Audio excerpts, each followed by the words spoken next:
radalle ja nyt on se viimeinen paikka. Kuka ottaa tämän kilpailun paalupaikan? Ai, Schumacherilla on hurja vauhti päällä, 0,071. 50,8, mutta kestääkö auto käsissä? Nyt on kova paikka. Pystyykö Schumacher nousemaan kärkeen? Ai, se on kova paikka ja kaikki edellytykset saksalaiskuljettajalla Ferrari tähdellä on nousta kärkeen, mutta miten menee viimeinen kolmannes? Pysyykö auto hanskassa? Hyvin pysyy tuo Rivatsan ja nyt tullaan vielä viimeisen pätkät, pienet mutkat ja sitten kiihkeä vasen oikea ja se tulee tässä näin. Ottaako Schumacher ykköspaikan? Siitä näin kärkeen ottaa ykköspaikan ainoastaan 25 000 erolla, mutta Mika Häkkinen on radalla vielä. Mika pystyy kontrolloimaan tilannetta. Hän lähtee viimeiselle nopealle kierrokselle aivan salaman nopeasti. Tulee sieltä, mutta kuinka nopea hän on, hänen kierroksensa on. Sieltä tulee Mika ja lähtee viimeiselle nopealle kierrokselle. Ja aika käy Mikalle.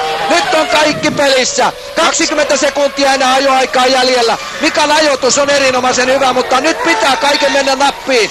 18,3, aivan pian tullaan sille kohdalle. Mikä oli ero muuten Mika Häkkisen edessä aivan kuljettaa 6,3 sekuntia, eli kukaan ei ole lähellä. Ai, ei riitä. 0,085, Schumacher on viemässä paalupaikkaa ensimmäistä kertaa tällä kaudella. Ja Häkkinen joutuu kenties antautumaan, mutta muistetaan se, että keskimmäinen kolmannes on ollut Häkkiselle erittäin vahva.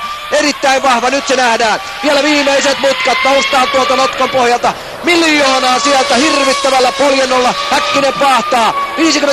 50,8. Riitääkö Mikan vauhti? Hyvin pysyy auto hanskassa. Ei ainakaan silmän nähden mitään virheitä.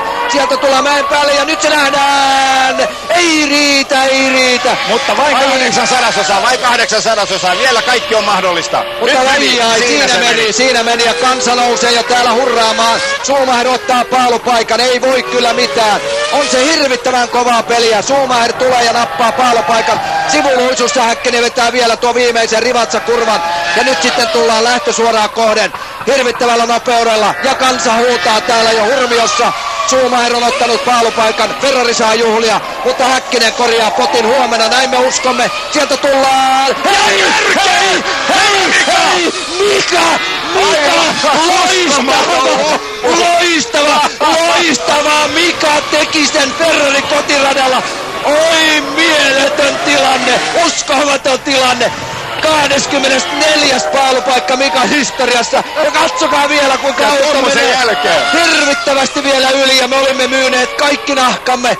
Salo 12. Ei niin hyvin, mutta Häkkinen teki kyllä sellaisen pommin, että Ferrari-väeltä meni löysät housuun monessa kohdassa.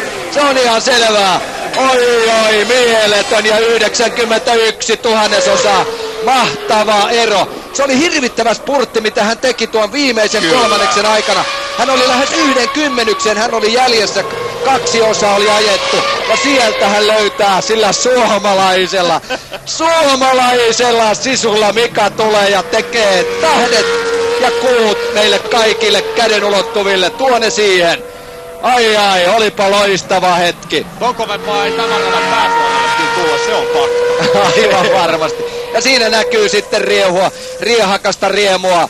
Erja ja kumppanukset siellä. Näin on tämä juhlava hieno tilanne nähty. Ja nyt on kiva kuulla, että saadaanko me tähän vielä suoraan lähetykseen Mika Salon kommentit. Salo on vielä radalla. Tulee kohta sinne, saa nähdä.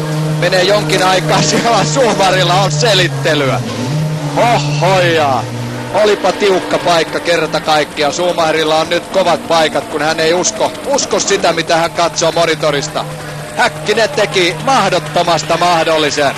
Se näytti niin toivottomalle jo jossakin vaiheessa, mutta